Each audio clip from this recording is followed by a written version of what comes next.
Welcome everyone to Tumiwetu, a podcast exploring the complexities of the Kenyan economy.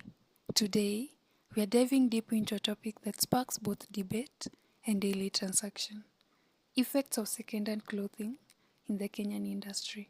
I'm your host, Alexina Maenda. The impact of second-hand clothing on our economy and specifically our textile industry is profound and multifaceted. It's a story of opportunity, challenge, and delicate balance between affordability and industrial development. Second-hand clothing has been a fixture in Kenya for decades. It's undeniably a lifeline for many. It provides affordable clothing segments of our population, particularly those with low income you see in every market, every town, every corner of our cities.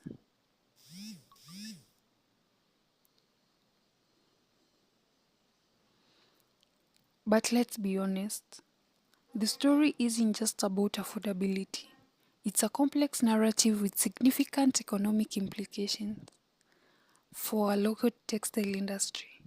To understand the impact, we must first acknowledge the undeniable demand. Affordability is king to our economy. The price point of second-hand clothes makes it attractive. However, this affordability comes at a cost. The influx of cheap second-hand clothing has significantly hampered the growth and development of our local textile industries.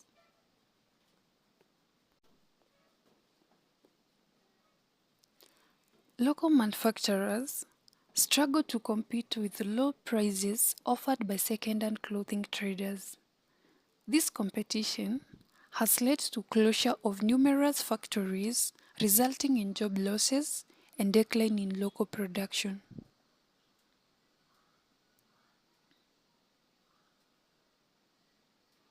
Have seen the empty shells of once thriving textile factories. Have spoken to workers who lost their jobs, their families that struggle to make ends meet. It's a painful reminder how the delicate balance between providing for our local population and nurturing our industrial base.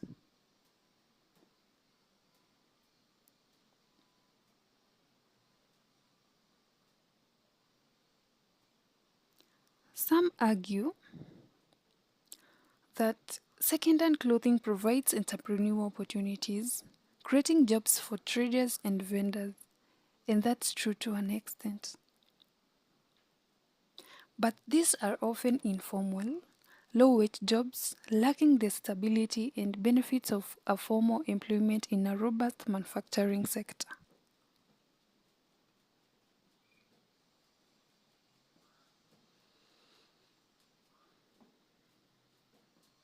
The issues also raises question about quality and sustainability. While second-hand clothing offers variety, the quality can be inconsistent and the sheer volume of imported second-hand clothing contribute to environmental concerns, with textile becoming a growing problem.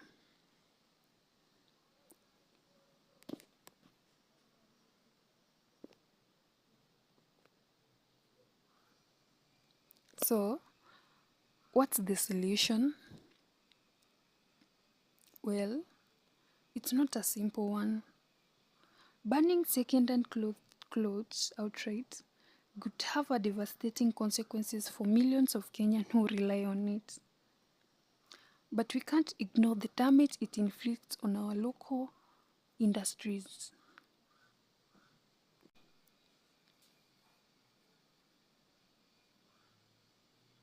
We need a multi-pronged approach. First, we need to invest in our local textile industry. We need to provide incentives for manufacturers to provide high quality, affordable clothing. This includes access to finance, technology, and skill training. Second, we need to explore ways to regulate the second-hand clothing trade. This could involve imposing tariffs and quotas or implementing quality control measures. We need to find a way to balance the needs of consumers with the needs of our local industry. Third,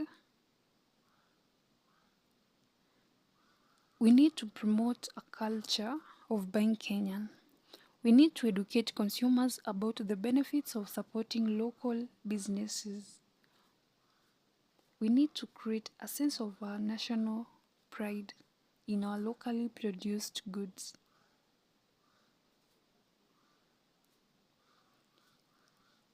This is not about choosing sides. It's about finding a sustainable path forward. It's about creating an economy that provides for all Kenyans, an economy that fosters both affordability and industrial growth. It's about building a future where our children can wear clothes made in Kenya by Kenyans.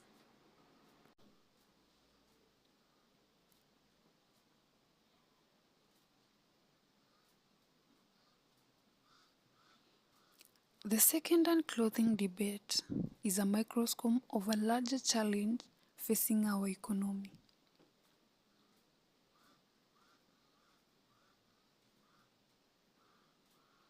It's a reminder that economic development is a zero-sum game. It requires careful planning, strategic investments, and commitment to building a sustainable future for all.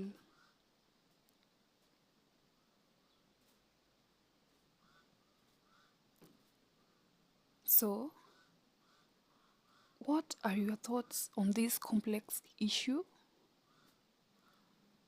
How do you think we can balance the needs of consumers with the needs of our local industry? Well, I encourage you to the conversation.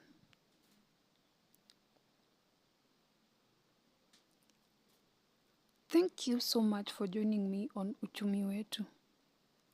Let's continue to explore the challenges and opportunities facing our economy. Until next time, stay informed, stay engaged, and remember, our economy